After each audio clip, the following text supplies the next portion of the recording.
हाँ, तो बताइए क्या नाम है आप लोगों का, क्या करते हैं आप लोग? मेरा नाम नमिता कोठारी है। मेरा नाम अर्चना कोठारी। मेरी एज 43 इयर्स है। मेरी 41। ये 41। या ओके। और तो कहाँ से हैं अभी आप लोग? हम लोग बम्बई से ही हैं। शादी के पहले ये पुणे से है। अच्छा, तो इसका अरेंज मैरिज और इसका लव मैरिज? Arrange marriage. इसका अरेंज मैरिज। तो फिर कितना टाइम हो गया अभी शादी को? 17 साल कंप्लीट। 17 ईयर्स कंप्लीट हो चुके हैं। ओके, तो डू यू हैव किड्स? दो बच्चे हैं, लड़के हैं, नॉटी बॉयज। तो क्या एज है अभी उनकी? एक 16 साल का है, कॉलेज जाता है। दूसरा 12 साल का है, 7th स्टैंडर्ड में है। अच्छा, मतलब 12 साल के स्टूडेंट में। तो मुझे बताइए सर, अभी जैसा कुछ बता रहे थे शायद मैम कुछ प्रॉब्लम है। ऐसा है कि ये अर्चना 2 बड़ी खतरनाक बीमारियों से जो है ना फिलहाल तो लड़ रही है। एक है किडनी फेलियर और दूसरा है ब्लड डिसऑर्डर। अभी तक इनको जो है अराउंड 200 बॉटल ब्लड चढ़ाया जा चुका है और किडनी फेलियर के लिए हफ्ते में 3 दिन डायलिसिस के लिए जाना पड़ता है। ये जो बीमारी है 2003 में जब सेकेंड प्रेगनेंसी जब ये डिटेक्ट हुई, उसके बाद में कुछ टेस्ट किए गए डॉक्टर के द्वारा और उसमें जो है ये सामने आया कि देयर इज सम कुछ किडनी से रिलेटेड प्रॉब्लम्स है इनके बॉडी में। और उसके बाद में स्पेशलिस्ट को दिखाया। स्पेशलिस्ट को दिखाने के बाद में फिर कुछ और टेस्ट किए गए और तब ये पता चला कि किडनी की मेजर बीमारी है, परंतु डिलीवरी का एडवांस स्टेज होने की वजह से डॉक्टरों ने कहा कि इस वक्त प्रायोरिटी ये है कि माँ और बच्चा ये दोनों को बचाया जाए और सेफ डिलीवरी की जाए और उसके बाद में फिर वो किडनी की बीमारी का जो ट्रीटमेंट है वो आप उसके बाद में शुरू कीजिए।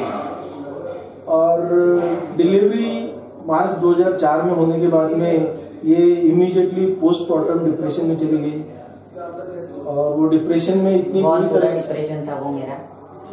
पति को जाने नहीं देती थी कहीं, अब मत जाओ, आप जाओगे वही मोमेंट मेरी डेथ है, आप जाओ मत, मुझे छोड़ के मत जाओ। बस रोती थी, करती थी। घर वालों ने, मैंने इन लॉज में तो सबको बोल दिया था कि ये तो पागल हो गई है, मेरी बहू पागल हो गई है, ये है। इनको भी बहुत जन ने बोल दिया था कि भाई छोड़ दो, अभी ऐसी बीवी को भी क्या रख के मतलब है, ऐसा वैसा। लेकिन मीन्स हैट्स ऑफ कि इन्होंने मुझे हर सिचुएशन में, हर प्रॉब्लम में मेरे साथ एक बड़े सपोर्टर के जैसे खड़े रहे।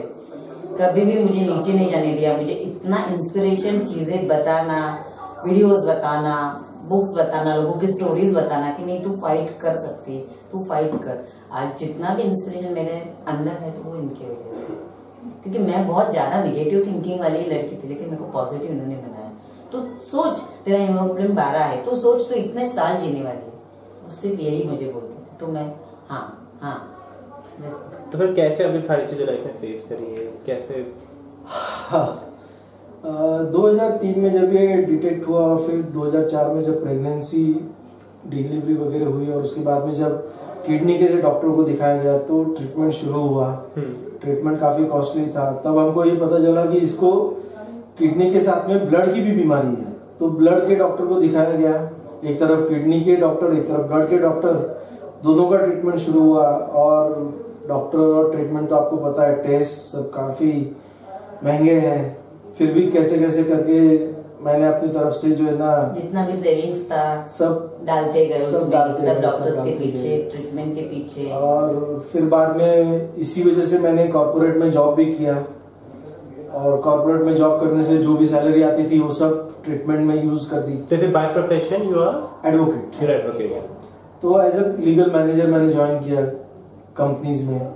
फिर जो भी सैलरी आती थी सब ट्रीटमेंट में चली गई और फिर लास्ट में 2008 तक ऐसी सिचुएशन आ गई कि इसका जो ट्रीटमेंट था वो करते करते मैं एकदम जीरो हो गया। 2008 में रिसेशन के टाइम पे मेरा जॉब भी चला गया और उस वक्त मैं एकदम रोड पे ही था।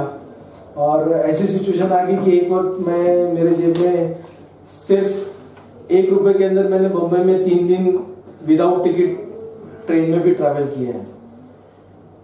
तो वो सिचुएशन में जो है हमने मतलब साथ नहीं छोड़ा है, मैंने तो साथ नहीं छोड़ा है।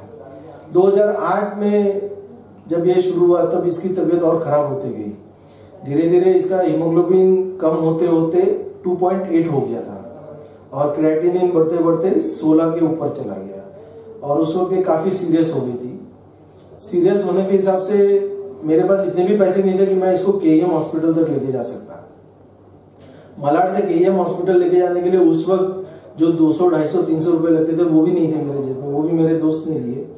फिर हम इसको केईएम हॉस्पिटल लेके गए। केईएम हॉस्पिटल में डॉक्टरों ने इसको देखा और ये काफी सीरियस थी, तो इसको एडमिट किया। मैंने सारे इनके रिलेटिव्स को इन्फॉर्म कर दिया कि वो सीरियस है, हॉस्पिटल में एडमिट है। फिर वो लोग आए, पेरेंट्स आए, रिलेटिव्स आए, और उन्होंने देखा कि केईएम में तो क्या है, ट्रीटमेंट होगा नहीं, बहुत बुरी कंडीशन है वहां पे पेशेंट्स की। तो उन्होंने कहा कि इसको हम पुणे लेके जाएंगे और हमारे पास में रख के ट्रीटमेंट करेंगे। किसने बुलाई थी? ये इनके पेरेंट्स ने, ब्रदर ने, फादर ब्रदर सब ने कि तू आ जा, तेरा ट्रीटमेंट वहां कराएंगे, तुझे सेट कराऊंगा, जीजा जी को सेट कराऊंगा, फिर हम बच्चों को लेके आएंगे। फिर पता नहीं ऑल ऑफ सडन उनके दिमाग में क्या आ गया, क्यों आ गया, किसने दिमाग में डाला कि ये तुम्हारे घर में ही रह जाएंगे, तुम्हारी प्रॉपर्टी खा लेंगे, या क्या उनके दिमाग में आया। उन लोगों ने ये सोच के 1 महीने के अंदर मुझे बोला कि तुम लोग यहाँ से वाइंड अप करो। पुणे से? हाँ, तब पुणे जा चुके थे? मैं आ चुकी थी, मेरे बच्चे मेरे इन-लॉज के पास छोड़ चुकी थी, इतने छोटे छोटे बच्चे, मेरा जान आधी इधर आधी उधर थी। लेकिन मैंने सोचा चलो अगर सब ठीक हो सकता है तो ये भी सैक्रिफाइस करूंगी मैं। ये मेरे साथ रहने लगे हॉस्पिटल आने जाने के लिए। वो भी मेरे पेरेंट्स को पसंद नहीं आया कि जमाई मेरे घर पे क्यों आके रह रहा है, इसका मतलब ये लोग इधर ही रहेंगे। किसने क्या बोला, तो उन लोगों ने प्लान बनाया मुझे निकालने का। फिर इनको बोल दिया कि तुम लोग यहाँ से चले जाओ, हम लोग कुछ नहीं करेंगे, अगर अब इसको कुछ भी हो जाए तो डोंट, हमको बुलाना मत, हम नहीं मर भी जाए तो मत बुलाना, तुम बुलाना मत, और हम मर जाए तो तुम आना। हाँ, तुम हमारे दरवाजे पे आना मत। ये उनके वर्ड्स, ये आपके पेरेंट्स ने बोला? ये मेरे पेरेंट्स के वर्ड्स थे।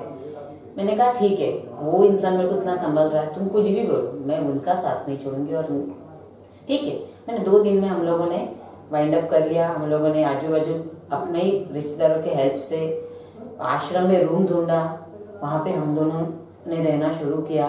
करीब 1.5-2 महीना वहां पे रहे हम लोग। तो फिर मुझे चाहिए बेसिकली, अगर मैं थोड़ा सा आइडिया के लिए पूछूं तो 1 मंथ में आपको कितना आपका एक्सपेंस था, देखा जाए कितना फाइनेंशियली, कितना आपको लगता था, कितना आपका खर्चा होता था? ये मेडिकल का करीब 30,000 के आसपास खर्चा है हर महीने का। और आपकी उस टाइम पे सैलरी कितनी थी? और उस टाइम पे तो मैं मतलब प्रोफेशन, मैं यहाँ से पुणे चला गया। अब पुणे में मेरे को कोई जानता नहीं तो कौन केस देगा, कुछ था ही नहीं मेरे पास। तो भी उन्होंने वहाँ पे अपने लिए ऑफिस ढूंढ के काम स्टार्ट करना शुरू किया कि भाई किसी के थ्रू जो है ना ऑफिस लेके। बट देन अब वहाँ शुरू किया और मुझे बोल दिया गया, मतलब इसको तो मालूम ही नहीं था कि मुझे बता दिया गया, मुझे इन्फॉर्म कर दिया गया और कि आपको जो है ना इसको लेके निकलना है। मैंने तो इसको बताया भी नहीं था।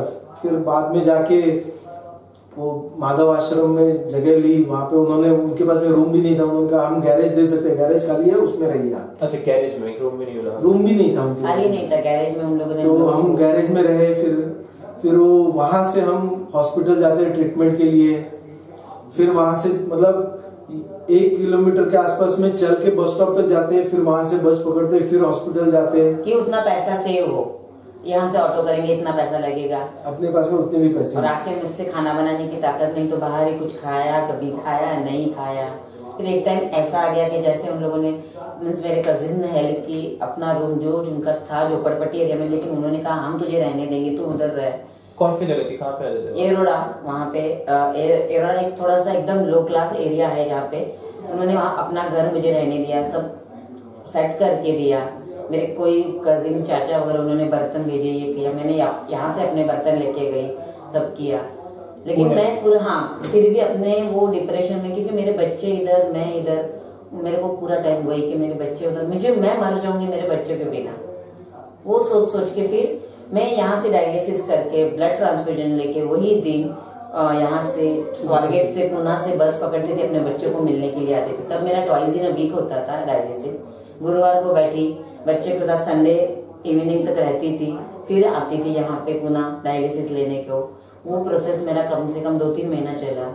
बच्चे रोते थे मुझे छोड़ के मत जा मम्मी, ये वो सब सोच के मैं और ज्यादा। तो सर जब इतनी सिचुएशन चल रही थी ना फाइनेंशियली, आप बिल्कुल मतलब कुछ ब्रोक हो जाता, हॉस्पिटल जानता है कि पैसे नहीं देते, तो उस टाइम बच्चों का टेक केयर, बच्चे छोटे थे जैसे आपने बताया, तो उनका ध्यान कौन रखता था फाइनेंशियली? मेरे मदर फादर, उनके मदर फादर के पास में थे, और कोई नहीं था। इवन मीन्स दूसरे सब थे, इनके भाई भाभी सब थे, कोई सामने नहीं आया। उनके पास छोड़ा था, उन्होंने रखा मेरे बच्चों के।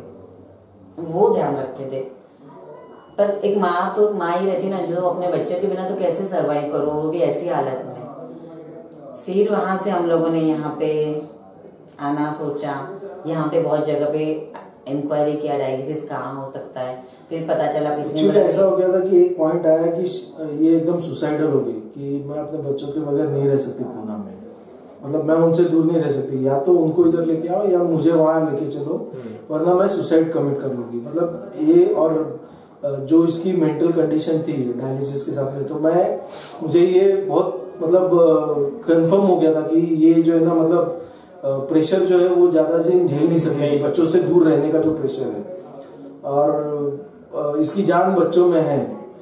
तो इसके लिए फिर हमने बंबई में जो है ना वो शुरू किया ढूंढना कि कहाँ पे डायलिसिस होता है। फिर वो डायलिसिस में भी कहाँ पे सस्ते में होता है, कम में होता है, क्योंकि उस वक्त भी डायलिसिस की कॉस्ट एक टाइम की जो है कम से कम 3,000 रुपये आ रही थी, कहीं पे भी करेंगे तो। फिर हमने वो चैरिटेबल ढूंढा, फिर किसी के हेल्प से बोरीवली में जो है वो सुवर्णा हॉस्पिटल में, वहां पे हमने इसका अरेंजमेंट किया और हम इसको फिर पूना से बंबई लेके आए। पूना से बंबई लाने के बाद में सुवर्णा हॉस्पिटल में जब हमने शुरू किया, तो फिर सुवर्णा में कॉस्टली था, तो आपको वो भी जो है ना, क्योंकि मेरे तो इनकम थी नहीं, क्योंकि अब मैं पहले बंबई प्रैक्टिस, फिर जॉब, फिर वापस जॉब से बाहर, फिर वापस प्रैक्टिस, फिर पूना, फिर पूना में अभी शुरू किया काम कि वापस बंबई, तो मेरा तो पूरा जो है ना, मतलब वो सब 0 नेगेटिव भी होते गया। तो आपके बिल्कुल आपकी सेविंग थी नहीं उस टाइम पे, कुछ भी नहीं, कुछ भी नहीं। वो मेरे रिलेटिव ने जो कुछ हेल्प किया था उस पर चल रहा था। फिर वापस जो है ना, इसको यहाँ लाने के बाद में फिर वापस हमने देखा कि कहाँ पे कम में होगा, ताकि हम उतना जो है ना बर्डन कम कर सके अपना।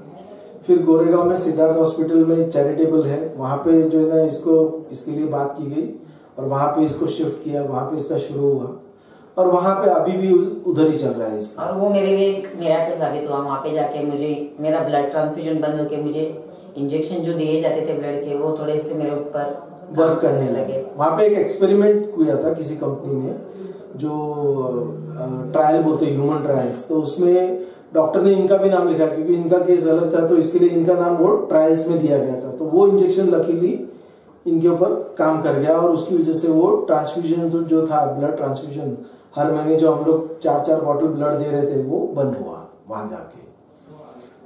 ये होते होते मेरी सिचुएशन जो थी वो और खराब होती गई, क्योंकि एक तरफ ये हॉस्पिटल में है, 3 दिन हॉस्पिटल में, पूना में से सेटअप नहीं हो रहा था, पूना में कुछ, मतलब अभी मैं सेटल हूँ, उसके पहले वापस बंबई आ गए, फिर आके वापस 0 से शुरू करना पड़ा बंबई में।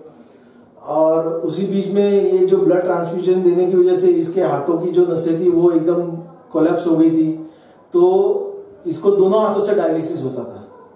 तो इसके दोनों हाथों में नीडल्स और ट्यूब्स लगी हुई है, तो ये हाथ भी नहीं हिला सकती थी।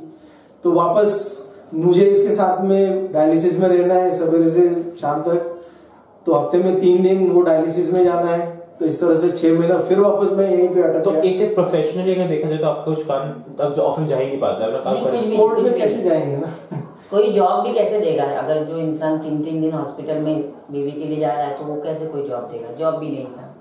और ना ही अगर आप क्लाइंट के लिए केस भी फाइल करते हो तो आपको कोर्ट में तो पहुंचना है। कोर्ट में 11 बजे का टाइम है, तो आपको 10 बजे पहुंचना है, और 10 बजे हमको तो यहाँ से हॉस्पिटल जाना है। शाम को आते आते 4, साढ़े 4, 5 बज गए, कोर्ट का टाइम भी खत्म, कोई काम नहीं। तो उस टाइम फाइनेंशियली अगर तो देखा जाए तो आपको रिलेटिव ने और कहीं को भी किसी ने नहीं, वो रिलेटिव में ने तो जो पहले की थी वही था, बाकी तो जो है ना हम हमारी तरफ से जो बाकी के 3 दिन थे, फिर मैं उसमें जो है ना काम करके फिर जाना थोड़ा, क्योंकि 3 दिन तो हॉस्पिटल में चले गए, लेकिन बाकी के जो 3 दिन थे फिर वो डबल करके जो है ना कि भाई चलो जो घर का खर्चा चले, जो भी करना है वो करके मैंने मैनेज किया उसको। तो कितना उस टाइम पे कितनी आपकी अर्निंग हो जाती थी? यही कोई 10-12 हजार के आसपास हो जाती थी। हाँ, मतलब वो तो अभी उतना तो हम कर ही लेते हो, तो अभी भी क्या है उतना ही, मतलब अपन जो है ना भाग रहे हैं, लेकिन लास्ट में तो जो है ना अपन वही खड़े हैं, अपनी गाड़ी 0 पे अटकी हुई है। तो अभी सर आप बॉम्बे में रहते हैं, आपका अपना घर है? नहीं, ये तो हमारा नहीं है। अनफॉर्चुनेटली कैसा है कि जो मेरे फादर हैं उनकी कुछ प्रॉपर्टी है, तो वो उन्होंने रेंट पे दी हुई है, तो वो उसके रेंट से ही जो है ना, क्योंकि वो भी रिटायर्ड है, वो भी पेशेंट है, तो उनके साथ में ही हम मैनेज कर रहे हैं। बाकी तो अदरवाइज हम तो मतलब रोड पे भी रहने लायक कुछ भी नहीं। हम अपना अगर अलग करना चाहें तो हमारे पास कुछ भी नहीं है। तो अगर मैं आज उन्होंने मेरे को निकाल दिया तो मेरे को सिर्फ रोड पे मेरे को सहारा मिलेगा, बाकी मैं कहीं नहीं रह सकता।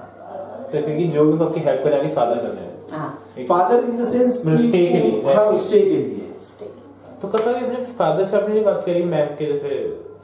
नहीं, वो उन्होंने कहा मेरे से जो हो रहा है मैं कर सकता हूँ, बाकी इससे ज्यादा मैं नहीं कर सकता। अब उनकी अपनी लिमिटेशंस है, जो कुछ वो कर रहे हैं वो आज ये भी बहुत है, इसके आगे अभी मैं क्या और एक्सपेक्ट करूँ। अब मेरी जो सिचुएशन है, मेरी जो प्रॉब्लम है वो तो मैंने ही फेस करनी है।